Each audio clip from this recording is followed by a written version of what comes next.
This order was 90 pounds of Pokemon bulk. I'm going to show you how I packed it, what it cost to ship it, and whether selling bulk lots like this is actually worth it. What's up, everyone? My name's Chris, and I run a business called Grounded TCG, where I buy and sell trading cards right here out of my office. But the goal of this YouTube channel is to be able to teach you how to do the same thing. So whether you're interested in learning how to start selling trading cards, or you already have an established operation and are just looking for tips and tricks to improve, I hope to be able to help you. We'll talk about things like how I pack my orders, listing cards, what platforms I sell on, but other things like collecting and even playing some of the TCGs. If you're new here and think some of this might be useful, or you just want to hang out, hit the subscribe button. One of the things that I sell through my business is bulk, primarily Pokemon. I usually source it locally, sift through it for things that I know will move quickly, either because of their collectability or their playability, and then anything else that doesn't make sense, I will turn into lots that I sell on my eBay. One of the concepts that I've learned throughout my time selling from other content creators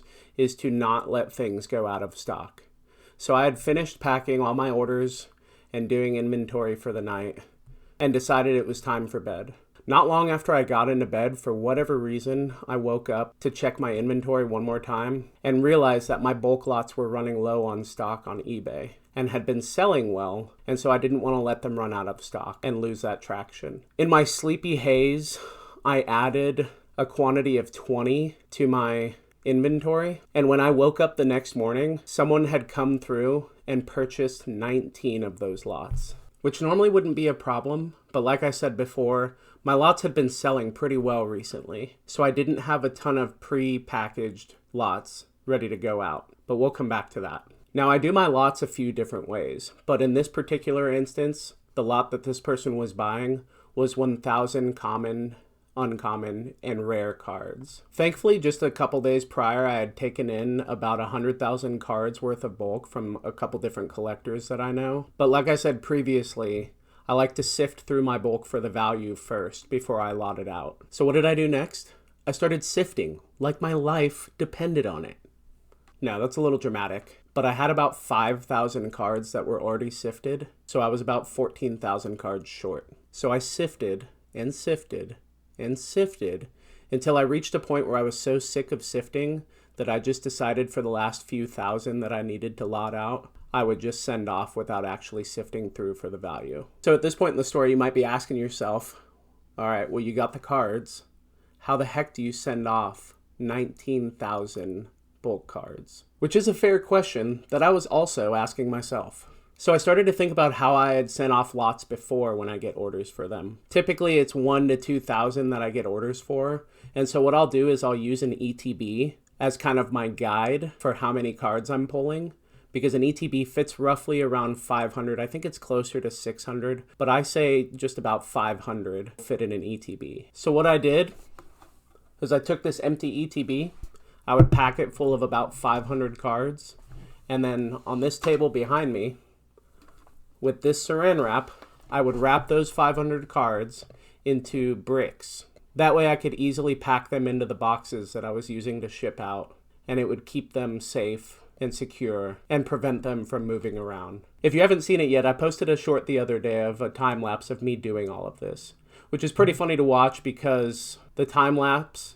only lasts, I think, less than a minute, but the entire process took me about an hour to wrap all of the cards. So now that all my bricks were wrapped, I had to think about how am I going to ship this as safely and securely as possible with as few boxes as possible without spending $1 million to get it to where it needs to go. So actually, if you watch the short that I made, in the short I say that I packed it all into USPS large flat rate boxes, which was going to cost me about $100 to ship out. But after making that short, I thought a little bit about it overnight and realized I was actually able to fit all 19,000 cards separated into two 15 by 10 by 12 boxes that I had. I then weighed them out using my bathroom scale with the total weight coming just shy of 90 pounds and was able to get a better rate on pirate ship shipping them through UPS versus doing 4 flat rate boxes. Using that method, I was able to save myself about $40 in shipping. So now comes the big question.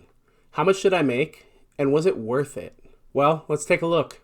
So this is what the shipping looked like. for just one of the boxes. I shipped 2 separate boxes at $30.70 a piece. That gives me about $250 worth of insurance. And then this is kind of just an order breakdown that I screenshotted from eBay. It might look a little off number-wise because when the person placed this order, it was actually 3 separate orders that they placed, which, not to overcomplicate things, but I run some volume discounts on a lot of my items, so that's likely why they placed it as 3 separate orders rather than one large order.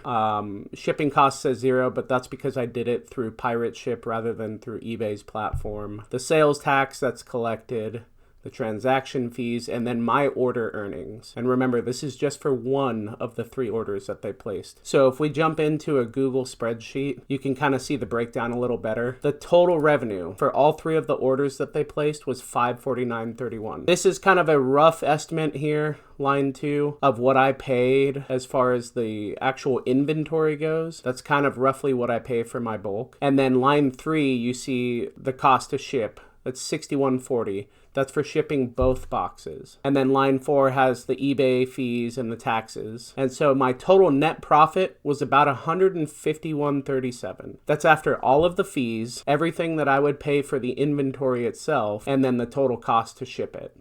So taking into account the amount of hours that I spent sifting the bulk, packing the order, taking it to the UPS store, was it worth $151.37? I would argue probably not. And the reason being is because I spent hours putting that order together. Now, granted, you could argue like I needed to sift the bulk anyways, but that's something that I typically do over time, not when I'm on a time crunch to move an order. So what lessons can we learn from my mistakes? Don't list more inventory than you're prepared to ship. Secondly, if you do, be ready to work for it. The easy thing would have been to just cancel the order and tell the customer, sorry, better luck next time. But it wasn't their fault. Thirdly, sometimes the most obvious answer is not necessarily the best choice.